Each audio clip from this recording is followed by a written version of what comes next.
Fighter planes patrol hostile skies.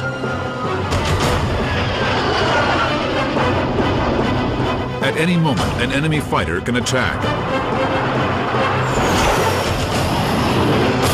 The pilots have seconds to react. Seconds to live or become a fireball.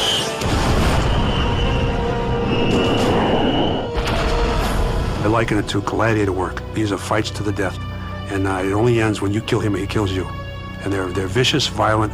They end in a big explosion, a lot of fire, the planes burn. That's what it's about. Living or dying depends on winning or losing.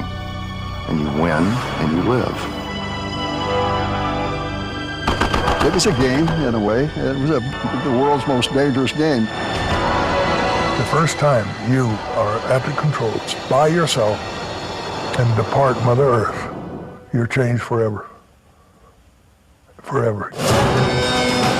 Supersonic jets, laser-guided missiles,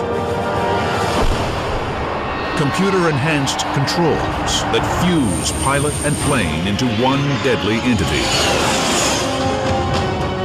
These are the tools of modern dogfighting. But the tactics were born in an era of canvas, wood, and wire. 1914, the dawn of World War I, only a decade since the invention of flight. The war is fought on the ground and sea, and for the first time in the air. Aircraft are new, small, slow, and fragile. They're used to observe enemy movements. Soon, pilots begin shooting at each other. Manfred von Richthofen, the famous Red Baron, his first 2 kills were, I believe, from the back seat with a shotgun. They said, though, there's got to be a better way. They mounted a machine gun back there. But the ideal place for guns is in the front of the aircraft. The pilot aims his plane and pulls the trigger. There's no way to synchronize the firing of a machine gun with the propeller. Pilots are shooting off their own props. By the fall of 1915, Dutch aircraft designer Anton Fokker, working with the Germans, revolutionizes the air war with a new invention. The interrupter gear would set forth a series of lever movements. It would prevent the machine gun from firing when the propeller was right in front of the machine gun. It's a huge success. The Germans create the first true fighter plane. The Allies find a downed German fighter with the interrupter gear intact and copy it. The skies become a killing field. The early days of fighter aviation were pretty colorful. 1 in 4 of the fighter pilots didn't survive training. It was a high casualty business back in the early days. The deadliest warriors who get 5 kills earn a new title, the Ace. Only 1 pilot out of 20 becomes an ace, meets that magic 5 victory mark. But there are no established rules. It's trial and error means certain death. The average lifespan for a new pilot is 3 weeks. These men were very, very brave men. The aircraft could disintegrate. The airplane could just catch on fire. The airplanes had no brakes, no oxygen.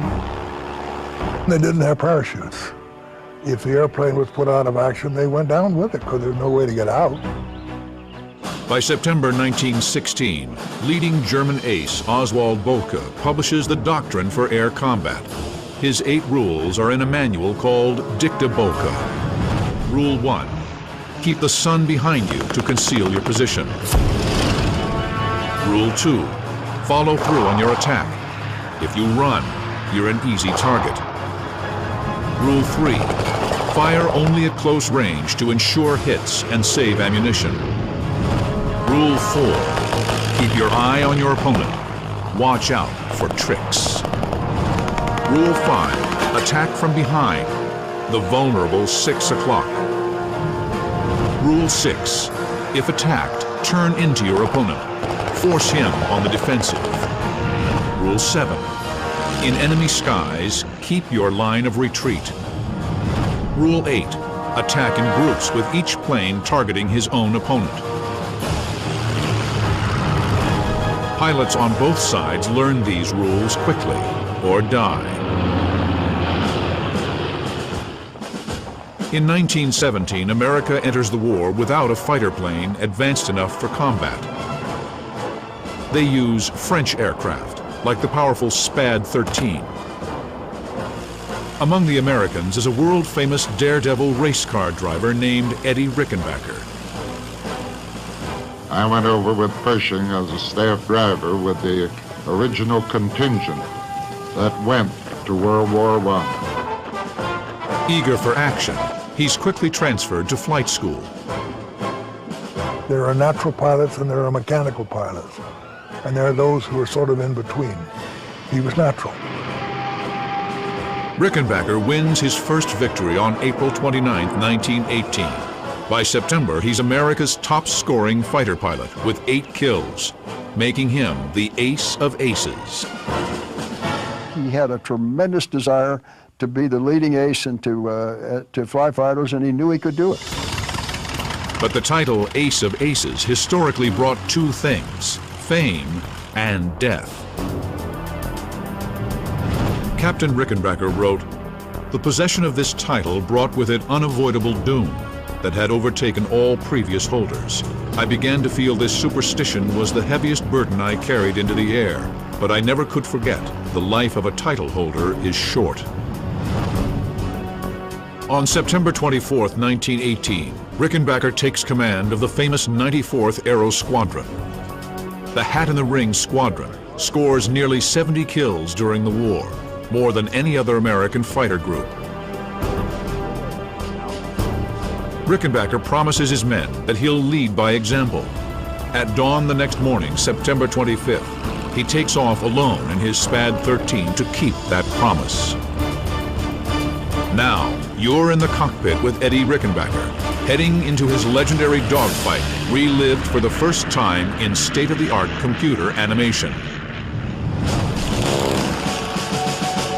At first, Rickenbacker has the sky to himself. Then he spots 2 large specks below in the distance. They're 2 German LVG observation planes, perfect targets. But they're not alone.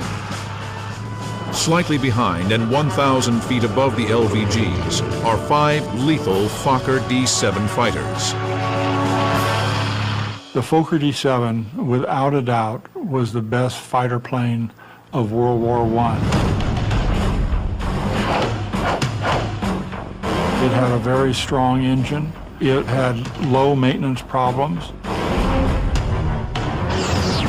The SPAD was a very good aircraft too. Very sturdy, and it was really great in a dive. Rickenbacker's SPAD is faster than the German Fokker. The 2 planes are equally armed, but the Fokker is more maneuverable. Facing 7-to-1 odds, most pilots would cut and run. Not Rickenbacker. He climbs, following Volka's first rule. He comes out of the sun. That's important. He has the sun to his back and they can't see him. As the enemy formation passes, Rickenbacker idles his engine.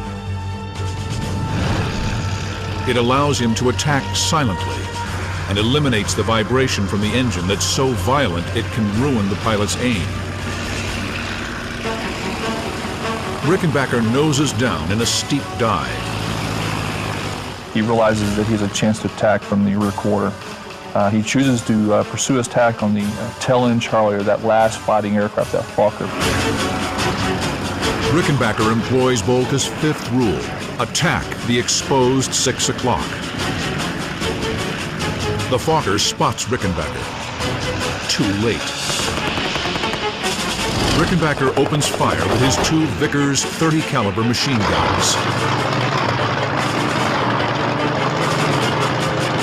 The 4 remaining Fokkers, stunned at Rickenbacker's sudden attack, scatter. They know they've been attacked, but not from where or by how many. It'll take them time to discover there's only one enemy. Time for their leader, with no radio and only hand signals, to reform the group. So he realizes now they're no longer going to be a factor to him. So he then chooses to go ahead and to continue on to attack those reconnaissance aircraft. As the Fokkers splinter, they leave the LVGs unprotected. The LVGs spot Rickenbacker and make a run for it. They dive for safety. The planes draw apart. The rear gunners fire, but Rickenbacker is out of range. Rickenbacker dives to get out of the line of fire. His dive takes him under the Germans. He zooms up to attack the nearest plane's vulnerable belly. The nearest LVG kicks his tail around, giving his gunner a clear shot at Rickenbacker. Then the second LVG steals in on Rickenbacker's tail, spitting a deadly stream of machine gun bullets at his SPAD. Rickenbacker's caught in lethal crossfire and in grave danger.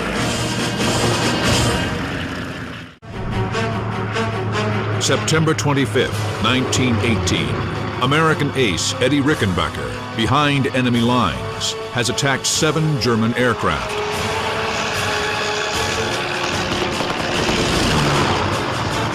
He's taken out one Fokker, causing the fighter escort to splinter. He presses his attack on 2 heavily armed LVG observation planes. The 4 remaining Fokkers are still trying to regroup. As the LVGs fire, tracer bullets streak past Rickenbacker's cockpit. So now Captain Rickenbacker has to find a way to maneuver his aircraft into a position where the LVGs can't shoot. It's pretty tough. Rickenbacker zooms upward to gain altitude and get out of range. Then he rolls over and dives down to attack the nearest LVG. The LVG carries a 7.92mm Parabellum machine gun. It can fire 700 rounds per minute, 200 rounds faster than the SPAD or the Fokker, giving the LVG a greater chance to hit its mark. These two-seaters were very, very dangerous. They were as dangerous as a single-seater Fokker. The fire of the LVGs thwart one attack. Rickenbacker, ignoring the danger, repeats his tactic and dives under the LVG to set up his attack and get out of the line of fire. He climbs to strike the LVG's vulnerable belly, but the LVG's heavy crossfire forces him to roll over the top and dive to attack again. The Germans are expert warriors. The Germans were particularly skilled in the dogfight. You just didn't realize the environment you were getting into. Most of their fighter pilots had extensive experience flying two-seaters on the Russian front. As you also might expect, the Germans saw fighting as a duty. The World War I German pilots were very effective, amazing amount of kills. They were fighting over their homeland. They actually started teaching tactics. I'd imagine that's part of the reason why they became so effective. The LVG again sideslips, allowing the rear gunner a clean shot at Rickenbacker. Again, Rickenbacker is forced to climb, roll, and dive for another assault. But the Germans pull the same defense, and Rickenbacker is caught in the crossfire. Then, the LVGs suddenly, inexplicably, make a fatal mistake. On the 4th pass, for reasons which no one will ever know, the 2 LVGs separated and gave him some space. Out of the crossfire, Rickenbacker uses the opening to attack the nearest LVG.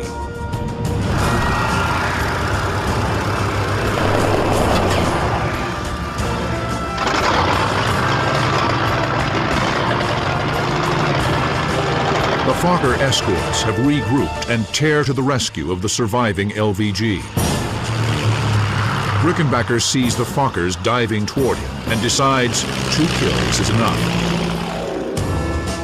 The 4 Fokker D7s did not follow him. That's not unusual for either side to say the fight is over and we've had enough. He has faced 7-to-1 odds, destroyed 2 of the enemy, and escaped to fight again. I came out of World War I without a single scratch.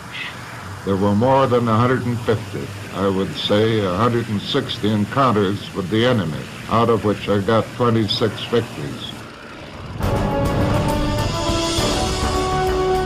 His action of September 25th will win him the Congressional Medal of Honor. I knew that I wanted to be like him. He was my knight in shining armor from the time I was about 8 years old. Rickenbacker writes, "Courage is doing what you're afraid to do. There can be no courage unless you're scared." I interviewed a World War I ace, a guy who was 92, and I asked him one time, I said, "You ever get nightmares?" He said, "Yeah, I do." I said, "When was the last time you had one?" He said, "Last night." And I thought they'd kind of fade away with time, but they don't.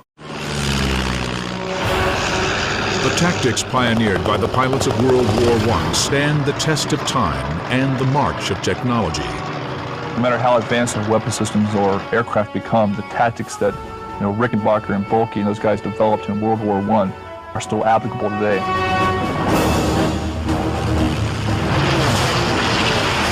By World War II, just over 20 years later, the fighter has evolved into a powerful weapon more than 300 miles per hour faster than the Spad.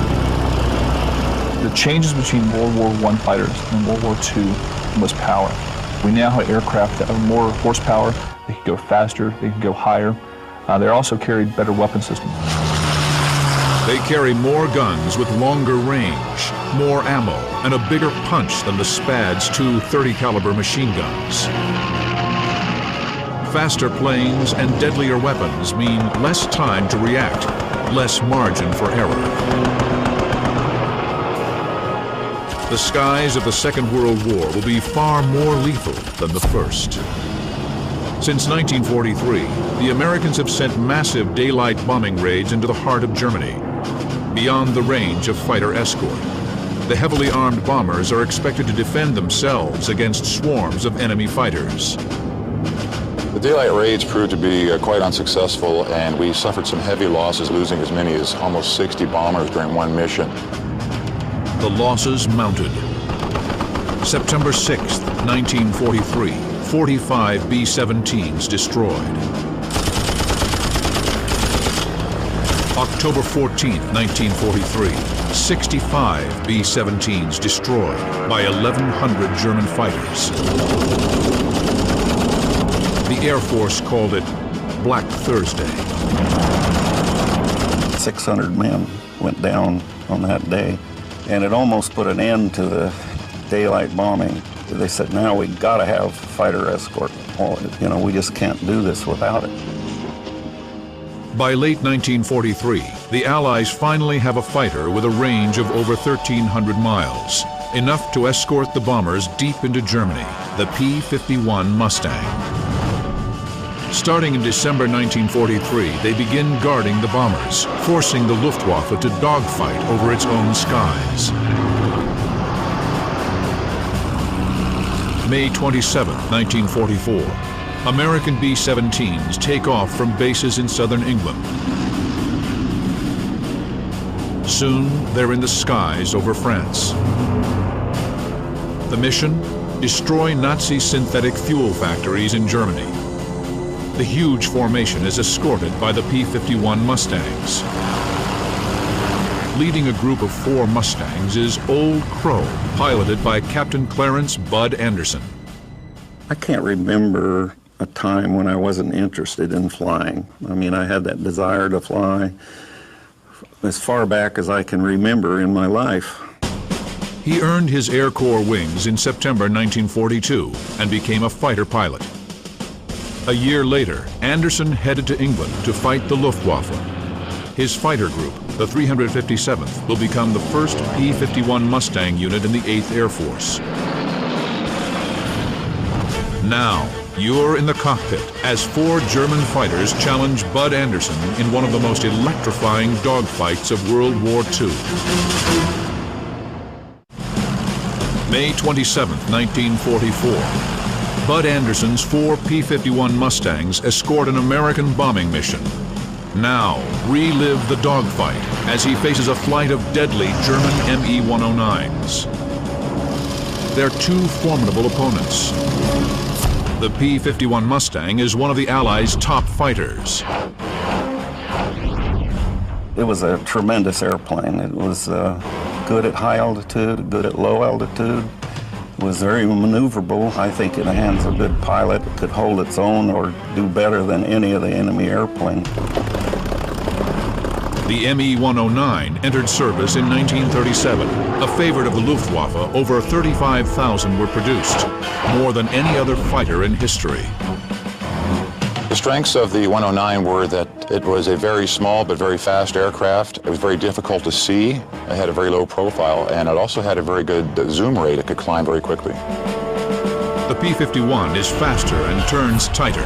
It flies over 3,000 feet higher than the Me-109. But the Me-109 is more heavily armed and is a battle-hardened veteran, as are the men who fly them.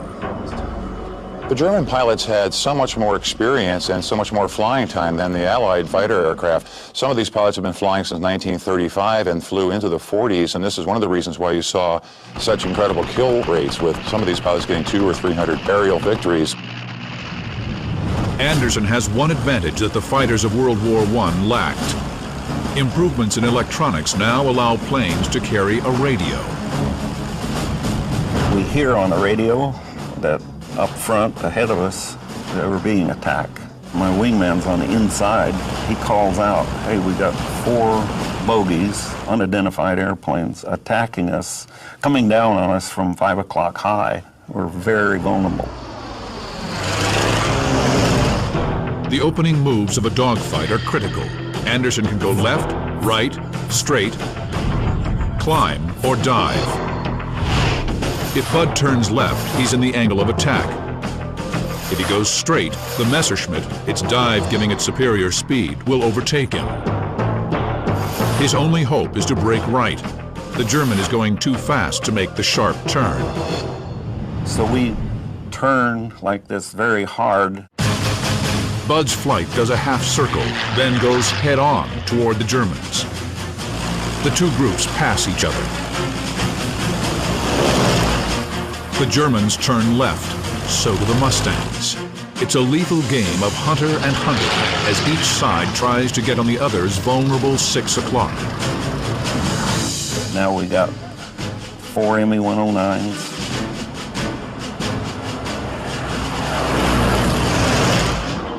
We got 4 Mustangs coming around. They want to fight. So they're coming around. And we're coming around now in a big left circle. This goes about 2 times. Each time we come around, I'm a little closer to getting in trail with them. So we've turned their advantage now to our advantage. Bud is here. The Germans are here. The Mustang's tighter turn gives them an inside track. The smaller turning radius allows the Mustangs to close in. Anderson's plan? Use this advantage to get on the Me-109's tail. Line up, fire. You do all this stuff by instinct. You don't have it all figured out. You do it instinctively. The Mustang's 450 caliber machine guns carry nearly 1,300 rounds, but that's just 20 seconds of ammo. Anderson needs to make every shot count. We were all young, indestructible, I hope. I knew it was a lie, but you had to think that way. The Germans spot the Mustangs closing the range and make a run for it. But with a top speed of 441 miles per hour, the Mustang is over 50 miles per hour faster than the Me-109.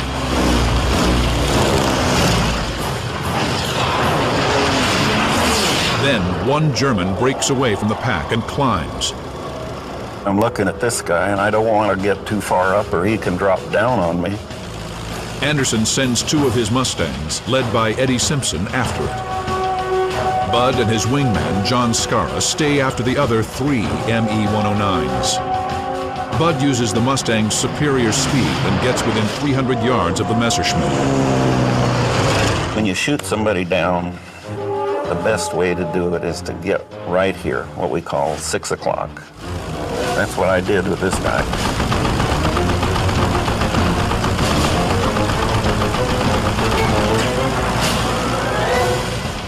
The wounded 109 does something that amazes Anderson. He keeps flying upside down. And I thought, what the heck's he doing, you know? If he's gonna run away, he just would roll over and pull away. I'm sitting there right side up very comfortably and pump some more shells into him. It was Anderson's 6th kill of the war.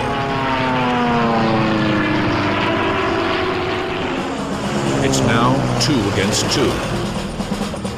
Bud can tell the Germans are nervous. Their planes twitch as the pilots strain, holding on the stick as they look over their shoulders. One German dives to escape. The other climbs and turns. He still wants to fight. Clearly, one experienced dogfighter. When you saw a German airplane, you treated him like a Red Baron. I mean, you used every advantage you had over him, and without the knowledge of knowing who was in that airplane. Bud tries to follow the Me-109. The German turns a hard left. Bud realizes he's going too fast to make the turn. He passes the German and climbs, trying to gain the advantage. Bud is now above the German. If the German continues to turn, Bud can drop on him. If he dives, Anderson can give chase.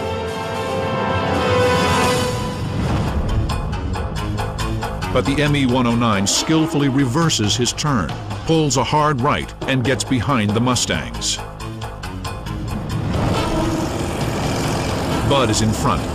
His wingman, John Scarra, is right behind. It's now Scarra who has the German on his tail. Anderson tells Scarra to dive, hoping the German will follow. I'll drop in behind him. Maybe we can get him that way. So John did that.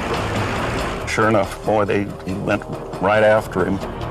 At over 400 miles per hour, Bud dives after the Me-109 that's still on Scarra's tail. He sees that right away. He comes on, straightens out, pulls away, then he comes around on this hard turn again.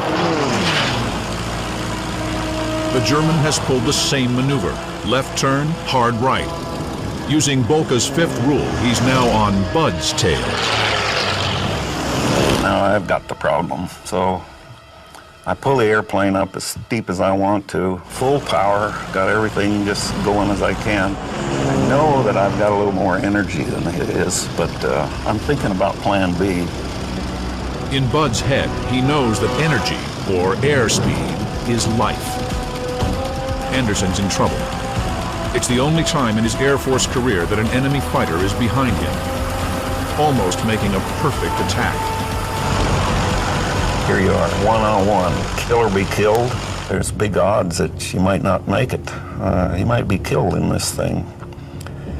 And you wonder inside, how am I going to perform personally? Well, am I going to run or am I going to fight? You don't know.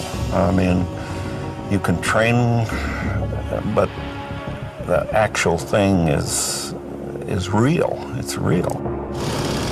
One hit from the German's 30mm cannon could shred his Mustang. Life or death is seconds away. American ace Bud Anderson has shot down one German fighter. Now, another Me-109 is tight on his tail. Anderson climbs for his life. I can see that hole in the prop where the big cannon is, and I'm in big trouble if he can get that gun pointed right at me. The Rheinmetall Borsig Mark 108 cannon fires 650 30mm shells a minute. Its 30mm shell is nearly 3 times larger than the P-51's 50 caliber. 5 hits could knock down a B-17. One hit could rip apart Anderson's Mustang. I look back there, and man, that thing looked like an elephant gun to me. I'm pulling up. We're both losing airspeed at a pretty significant rate, and pretty soon one of us is going to stall first, and whoever does that is going to be in big trouble. When a plane flies straight up, it fights gravity, loses speed, and eventually stalls and drops. If the German stalls first, Bud will dive on his tail. But if Anderson stalls first, he will slip down below the Me-109 and will be blown out of the sky. Both planes soar upward at the edge of their performance. The pilot's adrenaline pumps as they climb for their lives. He has to lead me, and he's actually below me. I see him pulling, so I'm pulling. We're both pulling. With the throttle full forward, Bud has maxed his P-51 to the limit. Then, Anderson sees what he's been praying for. I see the airplane shudder. He's starting to lose control. The German runs out of airspeed and lift, shudders, stalls, and plummets.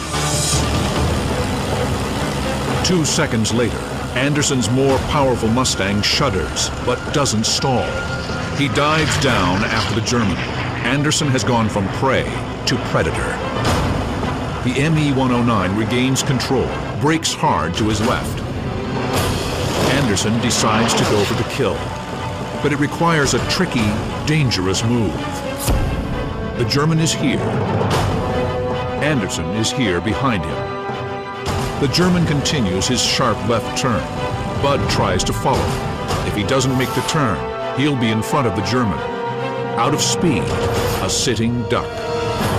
Bud bets his life that his Mustang will make the turn. It does. Anderson is now directly behind the Me-109. Now it's the German who climbs, trying to escape. Anderson knows the Messerschmitt will stall before he does, and gets on the German's 6. I start firing right in here, and I saw some tracers go across his right wing a little bit. I pushed a little bit of left rudder, and then pow! Hit him right in the middle, right in the wing root, all around the cockpit and engine area. Tremendous white vapor came out initially. The German is hit, but his plane is still intact. And then he just suspended in the air. I'm so close I can see the wheel well and the rivets and the grease and everything. He just rolls over and goes down. I followed him down through 20,000 feet. I was going faster than I ever been in my life. I was going too fast, and I pulled the throttle back. Well, he was smoking now. He's just black smoke pouring out. It must have been a mile long. And he's just going straight down. I see his shadow. He and his shadow met.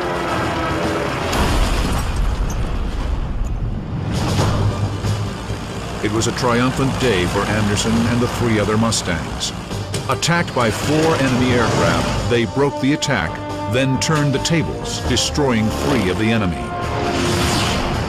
Of the B-17 bombers dispatched on that mission and escorted by the Mustangs, only 12 were missing.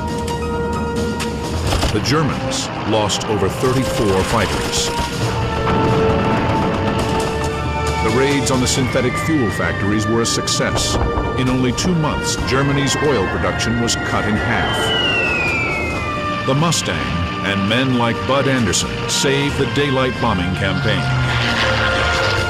They also saved thousands of lives and turned an Allied disaster into victory. As the Germans lose veteran pilots, new, poorly trained replacements become cannon fodder for the Allied fighters. By the end of the war, the Allies decimate the once mighty Luftwaffe and control the sky over Germany. Anderson flew 116 missions in his old Crow, had 16 1/4 kills.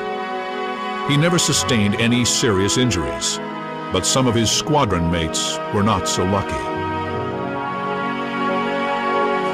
I had a tremendous relationship with the members of my squadron. I thought so much of them that I actually named my son after 2 of them, and both of them were killed in combat. Jim Browning was one. He later got shot down when he made a head-on pass with a German jet, Me-262, and they collided. Both of them were killed. Eddie Simpson was the other one. He was my wingman. Anderson would stay in the United States Air Force, serving in post-war Korea and flying combat in Vietnam. He retired in 1972. Chuck Yeager, his friend and squadron mate, calls Bud Anderson the best fighter pilot I ever saw. The piston-engine fighter reaches its zenith in World War II. Even before the war ends, its days are numbered, and the sound of air combat will change forever.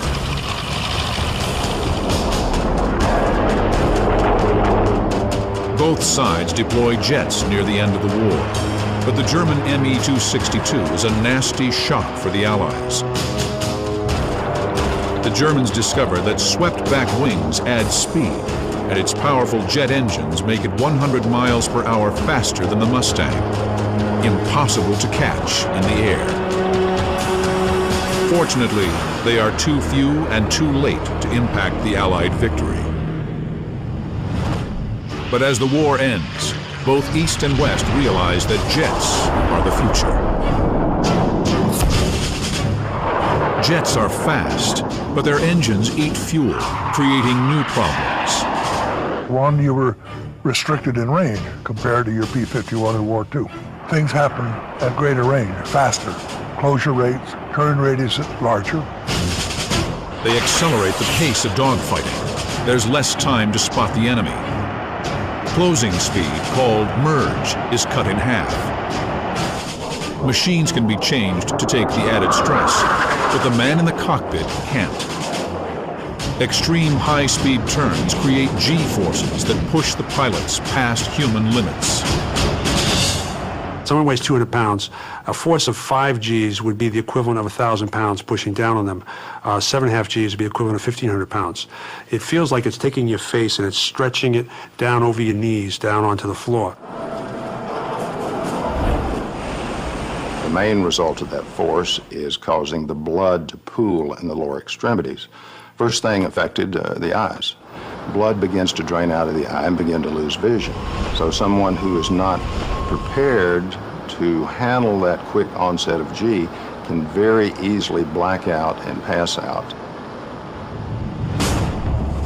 The greater speeds require special G suits to protect the pilots against the extreme pressures of G forces. Experts predict that the increased speed of the jets and stress on the pilots will make dogfighting obsolete. That theory is soon put to the test. June 1950, 6 divisions of the North Korean People's Army swarm across the 38th parallel, the border between North and South Korea.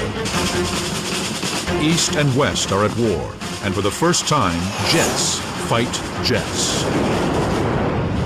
Major Frederick Boots Blessé shows he's up to the challenge. He becomes America's leading ace in Korea. Being a fighter pilot has been in Blessé's blood since childhood. I'd want to be an ace since I first started reading about Eddie Rickenbacker in the 1920s. And that was what I wanted to do. I wanted to go to West Point, I wanted to be a fighter pilot, and then I wanted to be as good a fighter pilot as the Air Force had. He graduated from West Point in 1945, too late to see combat in World War II. He made up for that in Korea, flying over 200 missions. The goal of many of these missions is simple: kill enemy fighters.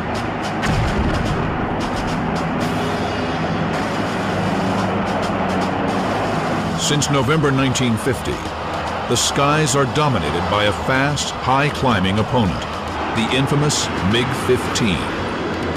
Some MiGs are flown by hastily trained North Korean and Chinese pilots, but others are secretly flown by Russians. These World War II veterans are well-trained and experienced dogfighters. The MiG was a formidable opponent because it would do a lot of things that you couldn't do. And The main thing you had to be careful of was not fighting his fight. The MiG had a better climb rate and a better turn rate at 15 and 25,000 feet, and above 25,000, it had about twice the rate of climb as the F-86 did. The MiG is also heavily armed with a 37mm cannon and two 23mm machine guns. The only American fighter that can match the MiG-15 is the F-86 Sabre. Built by North American Aviation, the same company that created the Mustang, the Sabre draws on captured German research. It's the first swept-wing fighter in the U.S. Armed Forces. The Sabre is armed with 6 50-caliber machine guns. While ideal for jet combat, they lack the brute stopping power of the MiG's Russian cannon. The Sabre can dive faster than the MiG and is more stable. Its radar-directed gun sight is more accurate, but the MiG-15 can climb higher and faster and is more heavily armed. October 2nd, 1952. Boots Blessé is in a tight spot. He's over North Korea, 200 miles from his base. His F-86 Sabre low on fuel when he's jumped by a flight of 4 MiG-15s. Now, enter the cockpit for one of the greatest dogfights of the Korean War. October 2nd, 1952. Major Frederick Boots Blessé leads his 123rd mission.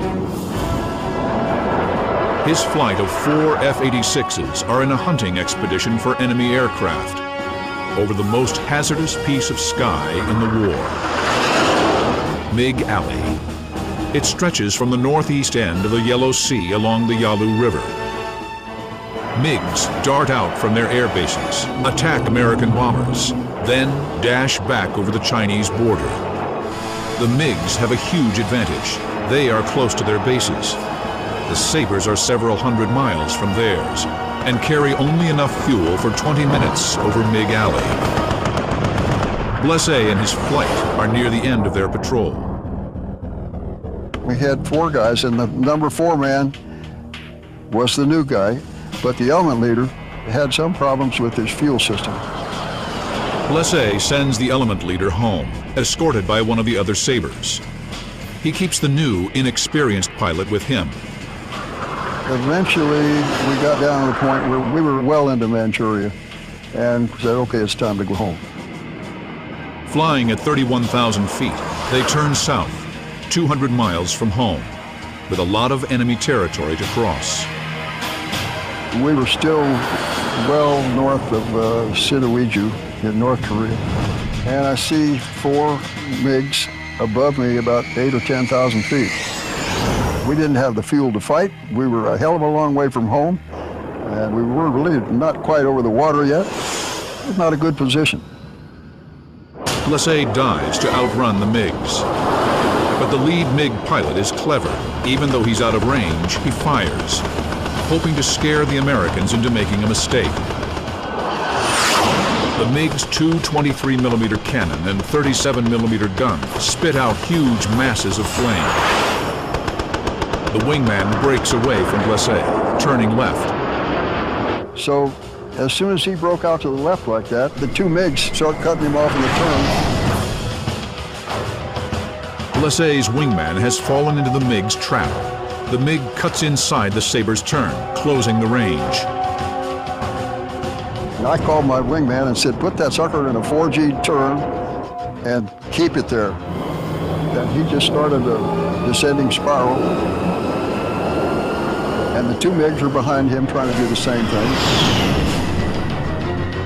But the fast turn and defensive spiral make it hard for the MiGs to get a good shot.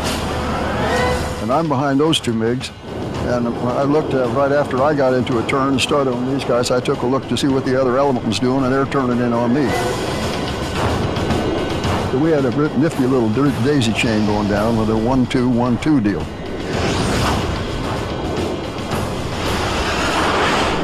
At 18,000 feet, Blessé gets the break he's hoping for. The closest MiG in front of him can't hold the spiral and slides outside the tight turn. And when he did that, I relaxed the G's on my airplane and lined him up in my gun sight. In a spiral, G-forces pull on bullets, making it almost impossible to get a clear shot. But Blessé is an expert marksman. A bunch of stuff flew off of him, some stuff out of the engine puff, and off he went. He took off. That leaves the MiG on his wingman's tail unprotected. He rolls away and escapes to avoid becoming Blessé's next victim. But Blessé still has two MiGs on his tail. He orders his wingman to fly home.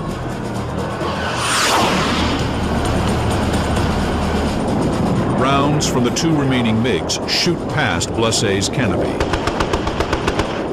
I'm in a turn because these guys have just fired over my canopy. I increased the G's and made them slide out to the right. And then I started to reverse my turn. Boots, using his training and experience, pulls up, reverses into the MiG, then rolls over in a dive. He's now above and behind the MiGs, ready to attack. And the minute I did that, this guy could see that he was going to be had if he didn't do something. So instead of trying to turn with me, he just rolled into me and headed for the deck, and his wingman went with him. Blessé lets the MiGs escape. He has no choice. I didn't want to fight with him. I didn't have the fuel. But now I'm down to about 900 pounds, maybe 1,000 pounds of fuel. I'm damn near 200 miles from home. And I'm already starting to calculate whether I can make it or not. Blessé climbs to save fuel and reaches 11,000 feet. Then, out of the corner of his eye, it's another MiG on his 10 o'clock, closing fast. I thought, boy, school is really out. I can't even go one turn with this guy. I don't have the fuel. Above all, I've got to get out over the water. But Blessé, still over North Korea, is a long way from the Allied-controlled sea. Enemy propaganda broadcasts have singled him out by name. As America's leading ace, he's a sought-after prize. It hadn't been more than 2 weeks since Pyongyang Sally had been on the shortwave radio, and she said, "Oh, Major Blessé, I see you've got your 8th kill today, but we're going to get you, and when we do, we're going to hang you from the Han River Bridge." The MiG, incredibly, doesn't see Blessé's saber, which was low and to his right. Blessé faces a hard choice. The MiG is meat on the table, but if Blessé goes for the kill, he might lack the fuel to get home.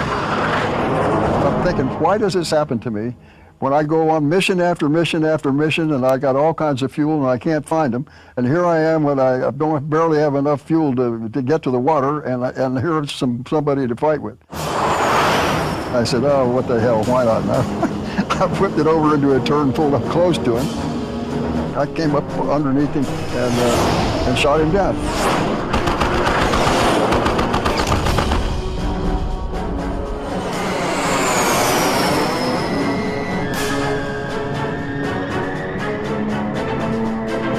It was his 10th kill, but it cost him 200 pounds of much-needed fuel. Now, alone over enemy territory, Blessé's in trouble.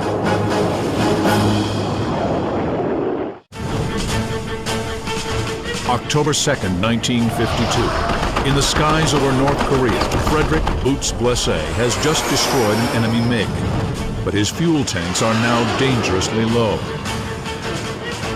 I got 3 alternatives right now. I would like to get all the way home. If that doesn't happen, if the winds are wrong, I don't have enough fuel, maybe I can get to Pangyangdo. Pangyangdo Island has an Allied radar station and 5,000 feet of hard, sandy beach. It's an emergency landing field, but with treacherous risks. The only problem with it was it had about a 50-foot cliff on each end of the landing strip. But if you're looking at bailing out into the 3rd most shark-infested bay in the world, or maybe taking a crack at that 5,000-foot runway, it doesn't look too bad. Blessé still hopes to make it to his base in Kempo. He shuts off his engine to save his last dregs of fuel and glides at 180 knots, the Saber's best glide speed. But within minutes, his Saber losing altitude and the wind against him, Blessé knows he can't make it back to Kempo or even Pangyangdo Island. His best hope is to eject into the shark-infested sea. Blessé restarts his engine, uses his last drop of fuel, climbs back to 13,000 feet, and heads for the coast. Then his engine flames out of fuel, well over North Korea. I got over the coastline. Took a tremendous amount of fire. Heavy 57mm anti-aircraft fire fills the sky. With no fuel, Blessé can't weave to avoid the ground fire. The flak bursts so close, the air pressure forces his wings up. But he runs the gauntlet and dashes to the sea, crossing the coast at only 3,000 feet. On his radio, one by one, his squadron mates try to keep his spirits up. This still kind of chokes me up thinking about it. It was a very, very emotional moment for me. I remember after the last guy stopped, I sat there for a full 8 or 10 seconds and I thought, God, what a wonderful bunch of guys. Ejecting from a jet aircraft is extremely hazardous. The sudden G-forces can cause severe spinal injury. Arms and legs not tightly controlled can be severed by the windscreen canopy or cockpit walls. Out of the cockpit, the parachute opening can snap the body again, intensifying injuries. Blessé ejects. He and his seat, with parachute attached, are blown out of the aircraft. Luck is on his side as his parachute unfolds and he safely hits the water. Within 10 minutes, Dumbo, the air-sea rescue flying boat, sweeps down and, as enemy shells fall around them, rescues Blessé. The next day, Boots is at a press conference in Japan, then on his way home with 10 kills as America's top jet ace. By the end of the war, the Air Force had lost 78 Sabres, but shot down 793 MiGs, a kill ratio of 10 to 1. This air supremacy kept Allied ground forces from being pushed into the sea by overwhelming numbers. We were dominant because we had a bunch of fighter pilots that were very highly experienced, and we had a good airplane, and we were taught ahead of time by our intelligence people what the MiG could do in relation to what we could do. That, coupled with hours and hours and hours of dogfighting in the U.S., down in our hearts somewhere, we thought the time is going to come when I can use all this. In 1955, after the war, Blessé took the hard lessons he learned in Korea and wrote No Guts, No Glory. It became a Bible for fighter pilots. Where Volka's dicta laid out fighter combat in broad strokes, No Guts, No Glory gave pilots the in-depth nuts and bolts tactics, the tools of survival and victory. No Guts, No Glory, great concepts on mutual support, which we still publish today. Basic defensive maneuvers that are put out in that are still applicable today. Though the Sabre at 679 miles per hour was over 200 miles per hour faster than the World War II P-51 Mustang, they had one thing in common.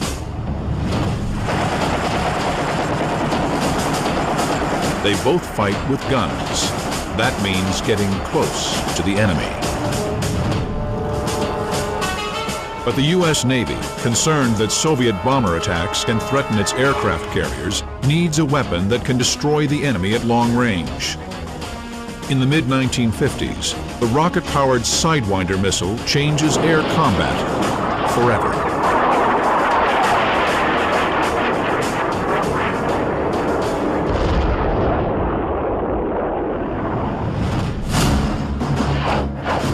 By the Vietnam era, the Sidewinder could accelerate in seconds to a speed of Mach 2.5, over 3 times faster than most jets.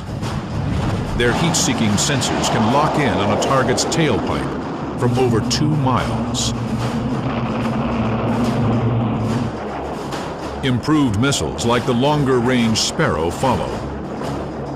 With the ability to kill far beyond gun range, the experts, as they had with the coming of jets, declare that dogfighting is obsolete.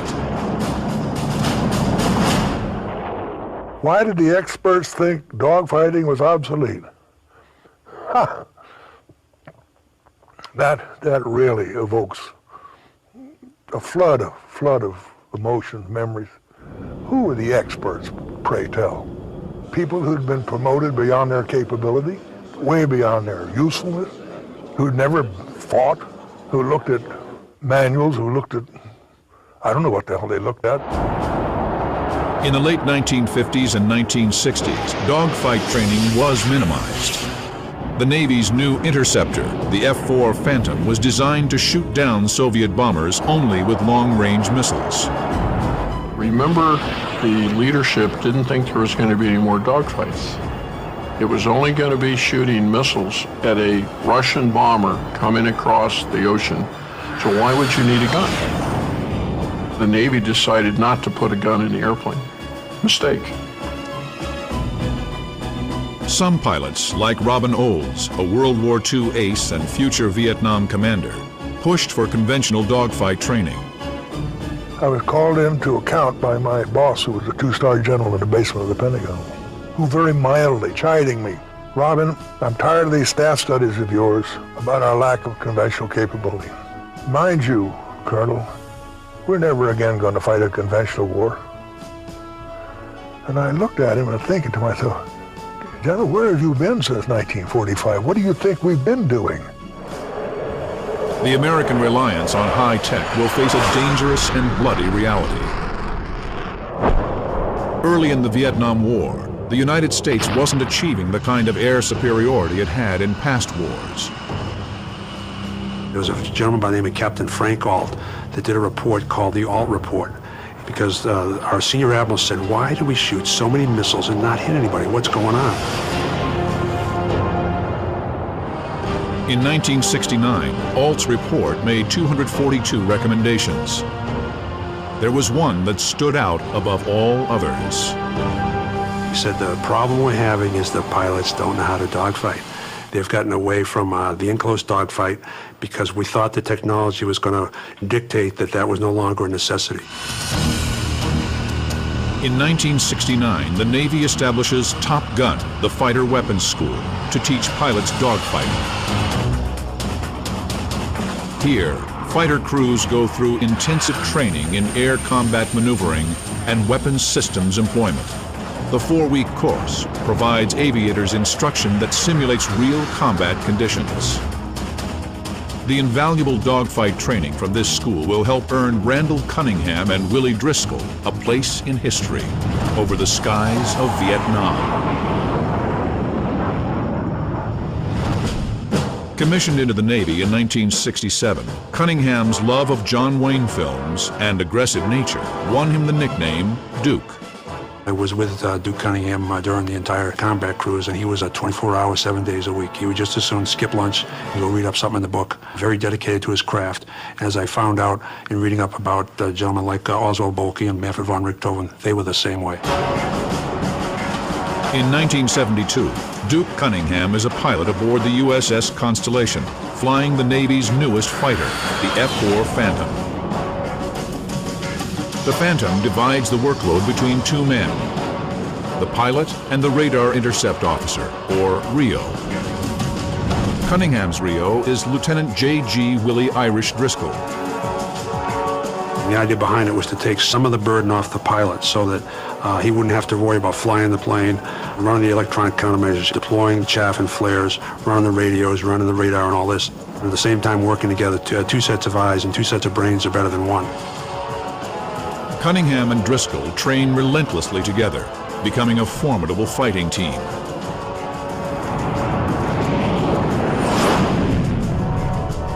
We knew each other's tendencies and strengths and weaknesses. We're welded at the hip, as brothers might be, when you go through something like that. That training will be invaluable. On this day in 1972, they're heavily outnumbered in their F-4 Phantom over North Vietnam by a brutal range of Soviet-built fighters. including the notorious MiG-17. This modernized version of the MiG-15 is a nimble and formidable opponent. At low speed, it can easily outturn the Phantoms. And the thing that the MiG had was a small airplane, small size, hard to see. Size wasn't the F-4's only disadvantage. The F-4, large, bulky, leaves two big smoke trails when it's not an afterburner. Easy to see, therefore, at long distances. Whoever gets visual first has got a much better advantage. In fact, surprise is one of the elements in the combat arena that's historic. With a top speed of nearly 1,500 miles per hour, the American F-4 Phantom is twice as fast as the MiG-17. Armed with 2 medium-range Sparrow and 4 short-range Sidewinder missiles, the F-4 can strike from over 25 miles away.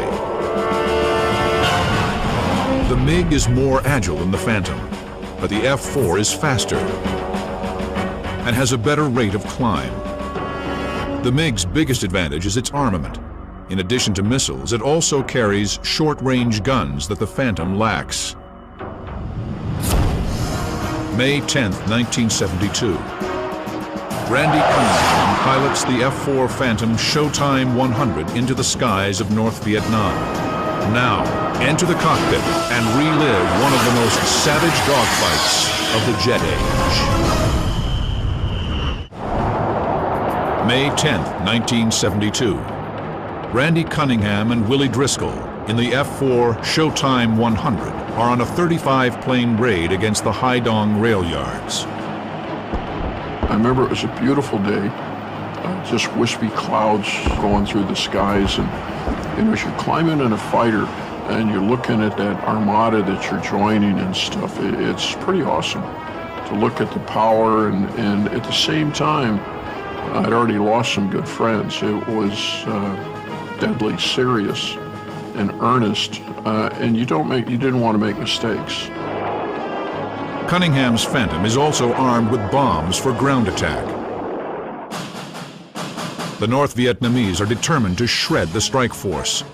They launch MiGs from 5 airfields, protecting the rail yards with anti-aircraft guns and surface-to-air missiles, like the SAM SA-2.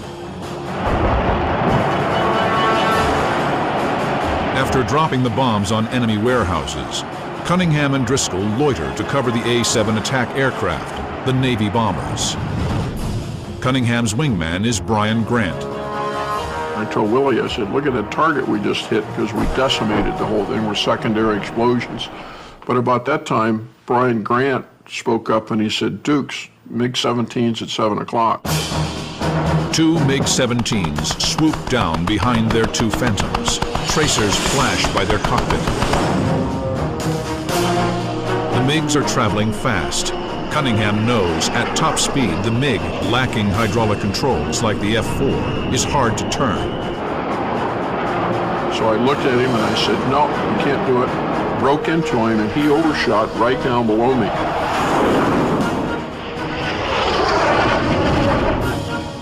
But the second MiG, 1,500 feet behind, rolls up to Cunningham's belly.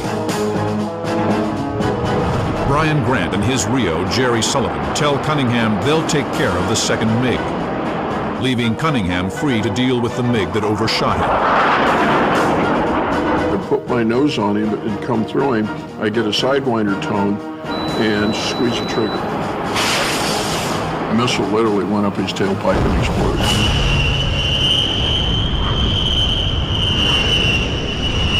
It's Cunningham and Driscoll's 3rd kill of the war. The MiG that had been under Cunningham's belly was still there. Cunningham accelerates, puts on 500 knots, and gets away from the MiG. Having escaped the danger, Cunningham and Driscoll decide to get more MiGs. They pitch up, go over the top, roll out in a maneuver known as an Immelmann turn, named for famed German ace Max Immelmann, and head back to the fight. Below, they see 2 Phantoms trapped in a wheel of 8 circling MiGs. and in danger. MiGs would fly in a wagon wheel, MiG-17, MiG-17, MiG-17, all the way around, and there was 8 of them. The tactic that they use, if you get behind one of them, there'll always be a MiG behind you. If you don't get in there with them, you fly tangent to it and you go through and shoot them and then go out the other side and keep your speed up. But in that wheel was 2 other Phantoms. As Cunningham starts to head in, an F-4 shoots out of the circle, so close they nearly collide. It's Commander Dwight Timm, Cunningham's executive officer, and Timm's Rio, Jim Fox. Timm is here. There's 2 MiGs on his 5 o'clock, which he sees. But he doesn't see a MiG-17 on his wing, closing in to attack. Cunningham falls in behind and calls for the F-4 in port turn to break away. With Timm's Phantom and the attacking MiG close together, the Sidewinder can't lock on to the enemy plane. If Cunningham fires, the missile could lock on Timm. Cunningham again warns Timm to break right. He really yelled it out loud, at which point every F-4 out there broke right. Timm, who'd been focusing on the MiGs at his 5 o'clock, now quickly accelerates. He brakes hard right. The MiG turns, but at this speed can't match the move. Some American pilots, referencing a popular TV show, Gomer Pyle, call the enemy pilots Gomer. Knowing the enemy's airplane helps because a MiG-17 doesn't have hydraulically boosted controls. It takes a big Gomer in there to pull that pole when he's got all that speed and that G and then nose downhill. Finally, Cunningham has a clear shot at the MiG.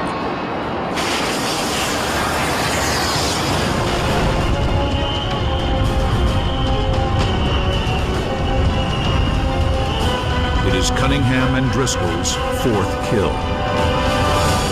Then, 4 MiG-21s, watching the fight from above, decide to roll in for revenge. The MiG-21 is a fast, agile, and feared opponent.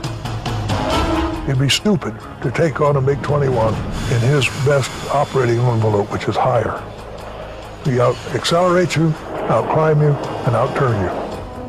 If you don't have the advantage, run. Go home. Come back the next day. Smart. Cunningham decides it's time to retreat.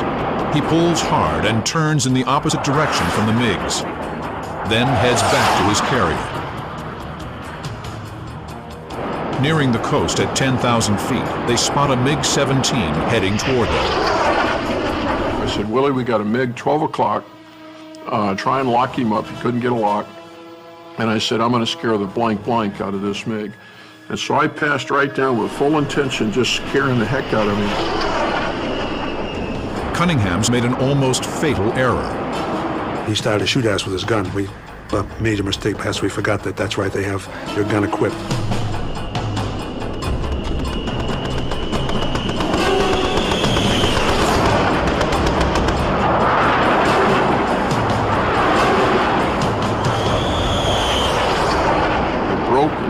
Vertical and rolled to try and see him because Hanoi was that way.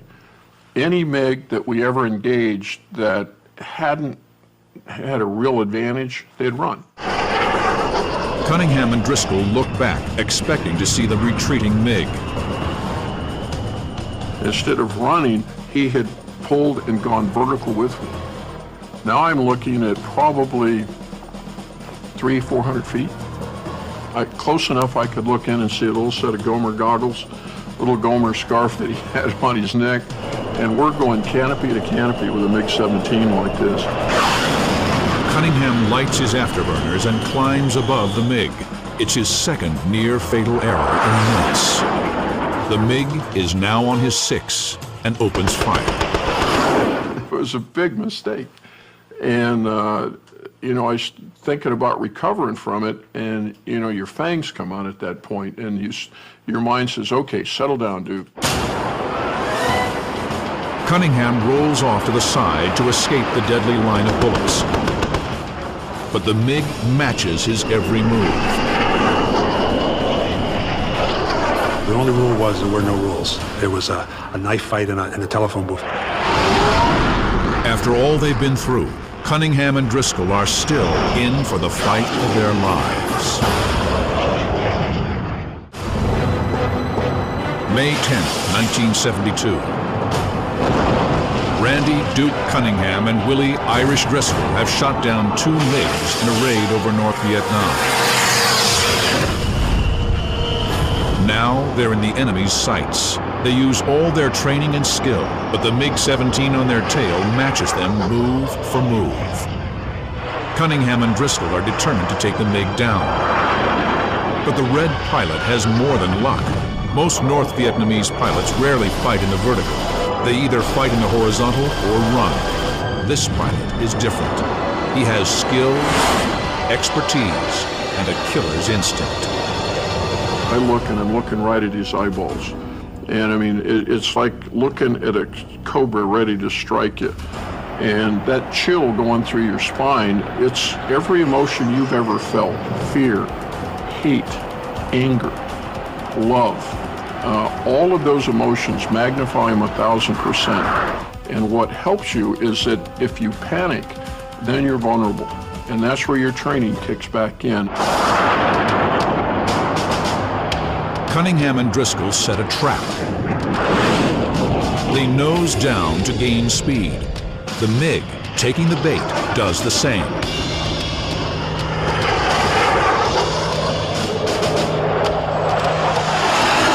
Cunningham pulls up, rolls over the top of the MiG, and gets behind him. It's a maneuver called the rolling scissors. Then the MiG uses Cunningham's maneuver and pulls up into him. I overshot.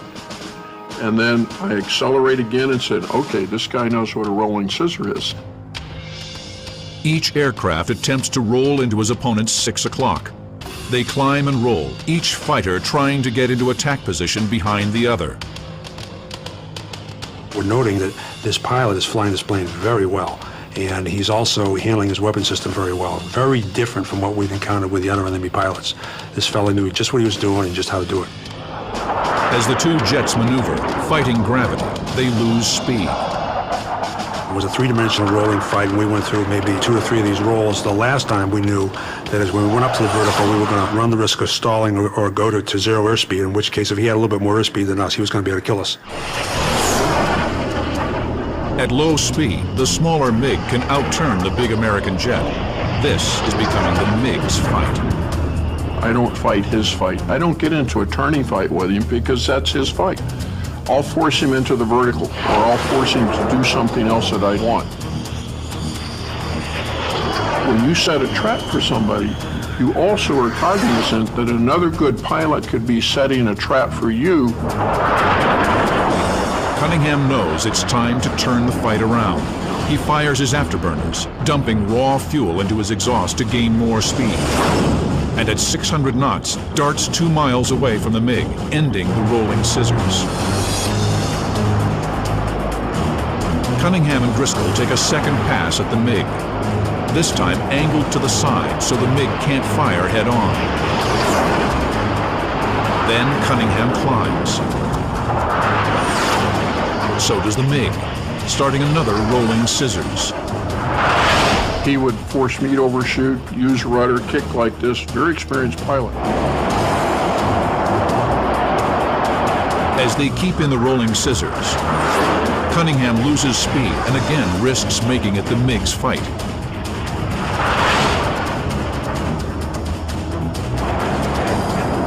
Cunningham is furious. The MiG has gained the advantage twice. For the second time, Cunningham hits his afterburners, puts 2 miles between his Phantom and the MiG, then roars back to attack. Cunningham puts his nose up 60 degrees and begins to climb. Again, the MiG follows him. Cunningham tries a trick he learned at Top Gun. He hits his air brake and idles his throttle, slowing down the Phantom. Cunningham knows the MiG is expecting him to overtake and pass, putting the MiG on the Phantom 6. For Cunningham, slowing down is a dangerous move.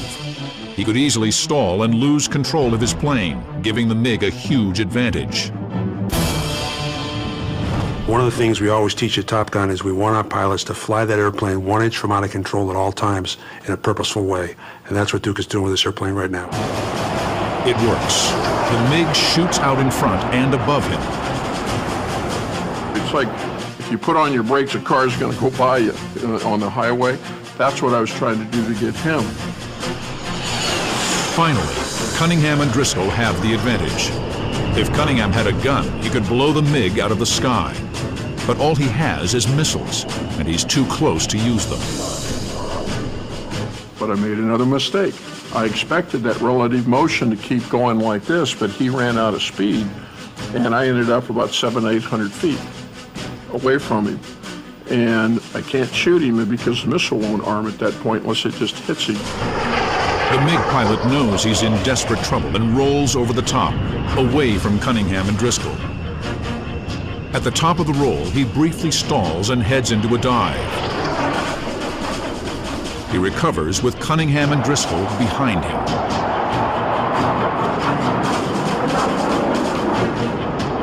The MiG heads for the ground, opening the range, but hoping the ground heat will prevent the Sidewinder's heat seeker from locking onto him. He just kept running. So when he got nose to tail position, about 2,000 feet, I just stood on the rudder like this, pointed the nose at him and shot him.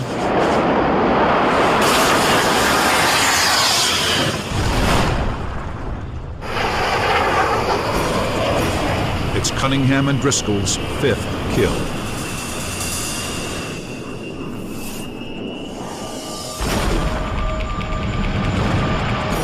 They later discover that this great adversary may have been the legendary Colonel Toon, widely believed to be North Vietnam's leading ace. But celebrations will have to wait. Cunningham and Driscoll are a long way from home. With more MiGs closing in, they roll out and head for the coast. And as I rolled, look up, I could just see a SAM coming, an SA-2. It's about the size of a telephone pole. The SA-2 has a top speed of Mach 3.5, over 2,660 miles per hour.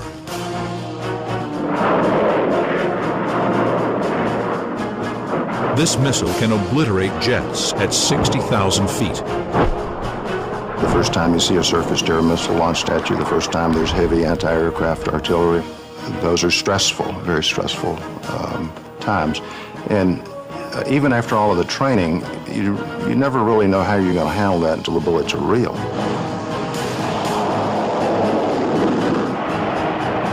So I saw this SAM and I just started to break into it, which is lucky I didn't, because if I would have broke and this thing went off, it would have gone right through Willie and I through the cockpit. Then the SAM explodes nearby. It sounded like someone took 1,000 BBs and threw against, your car. And the airplane kind of shook itself a little bit. Maybe 15 seconds later, Duke says Willie was starting to lose PC-2. That was one of our main hydraulics. As he said that, I looked back over the left side of the plane. I noticed the left turtleback area of the plane. There's fire on the side of the plane. The Phantom skids violently to the left. The backup hydraulics fail. Duke comes back. Willie was down to lose PC-1. PC-2 is going to 0. Then, a pilot's worst nightmare. The airplane all of a sudden rolled upside down, out of control. And I remember thinking, the only time I'd ever asked for divine help is when I got in trouble, And I remember thinking, God, I don't want to be a prisoner of war. I don't want to die. Get my rear end out of this. With the backup hydraulic system gone, Cunningham rolls upside down and tilts the nose up so it won't pitch down. He controls the Phantom with the rudders. They roll nearly 20 times, descending from 27 to 17,000 feet, but speed closer to the sea. To eject over land means becoming a POW. Every second they can keep flying brings them nearer to the coast and rescue. They stay with the plane as fire warnings blare. You have to get through that and have a firm enough grip on yourself to get done what has to be done at the moment. The Phantom spins violently downward. Cunningham and Driscoll are over enemy territory, on fire, and going down fast. May 10, 1972 started well for Randy Duke Cunningham and Willie Irish Driscoll.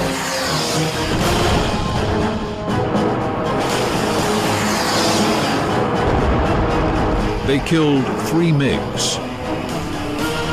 It may be one fight too many.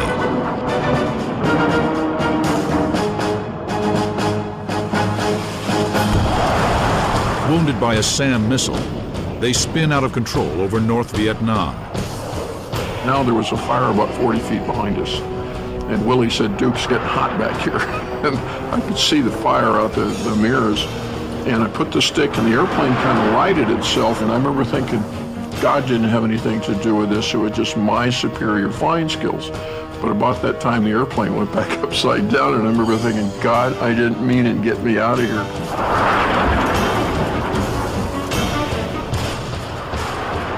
I rolled the airplane some 30 miles using only rudder and power until the tail actually blew off, and the airplane went into a violent spin.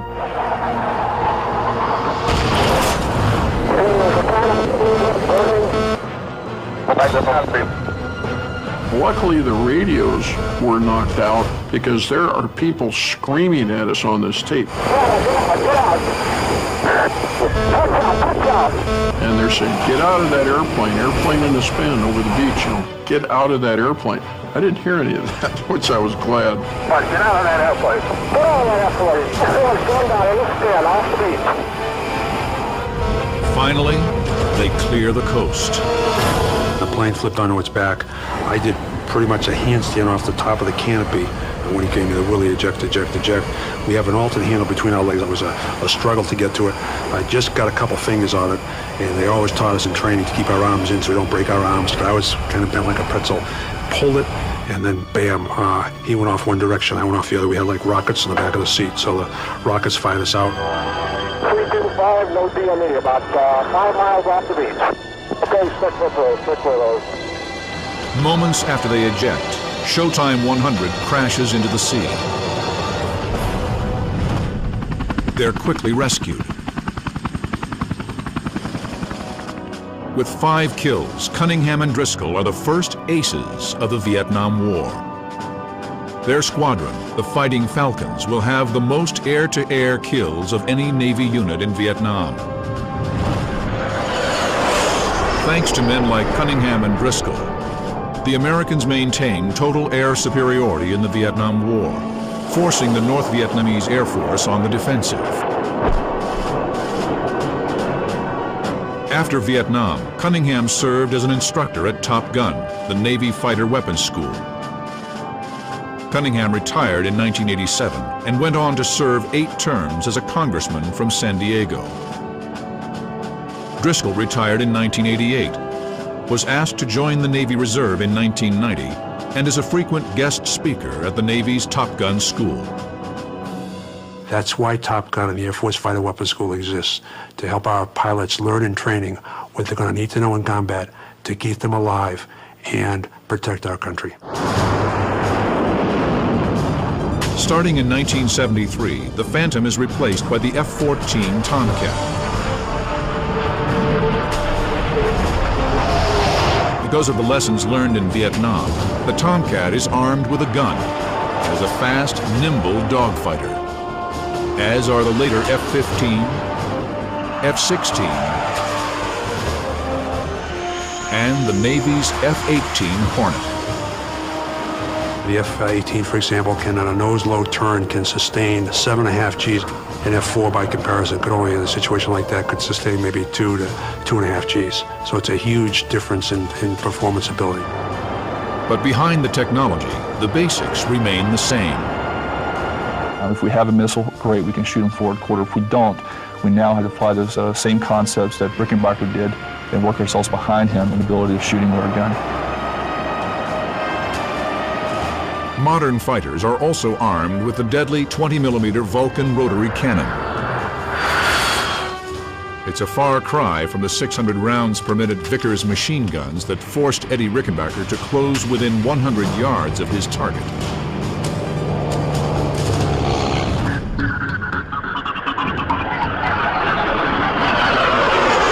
In the future, fighters like the F-22 Raptor will combine even greater maneuverability with higher sustained speeds and stealth technology that will render it nearly invisible to enemy sensors.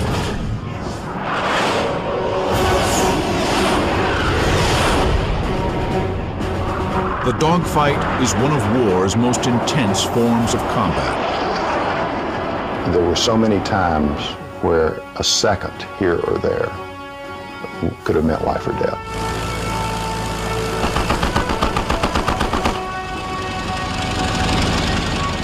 There's another scene that I think encapsulates what it's like to be a fighter pilot.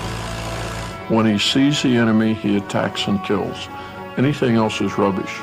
That was spoken by Baron von Richthofen in 1916. If you get a little bit sloppy or a little bit careless, or if you don't remember and employ all of the things that you've learned, all of the procedures, all of the techniques, you can die very quickly. The progress from World War I to the present is staggering. The SPAD-13 had a top speed of 130 miles per hour. The F-18 can hit 1,500. With aerial refueling, modern fighters have an almost unlimited range. Long-range modern sensors and missiles can strike to the horizon. But relying on high-tech can be a fatal mistake.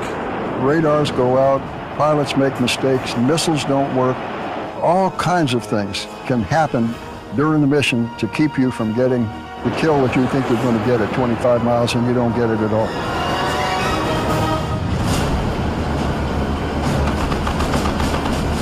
Of the few who become fighter pilots, fewer still become aces.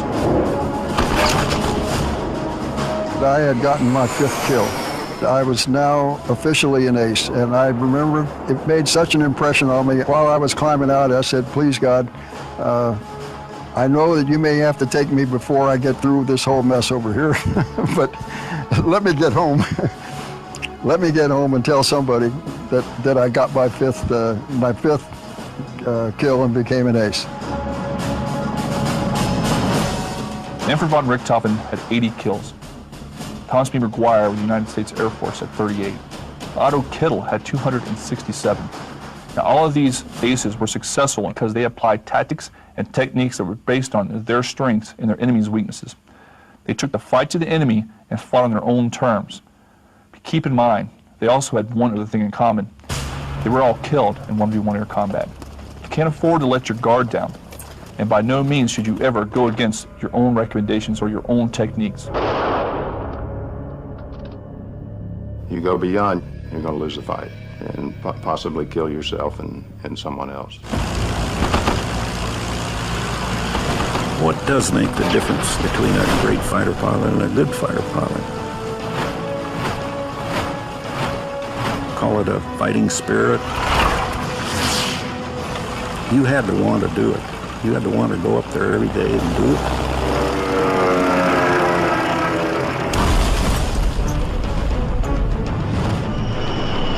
Dogfighting's obituary has been written time and again, and is always premature. I just don't ever see our country being in a position to not need a courageous, gutsy fighter pilot to do the job when the job needs to be done. If the pilot is well trained, aggressive, and has the will to win, he'll survive the ultimate test of air combat, the dogfight.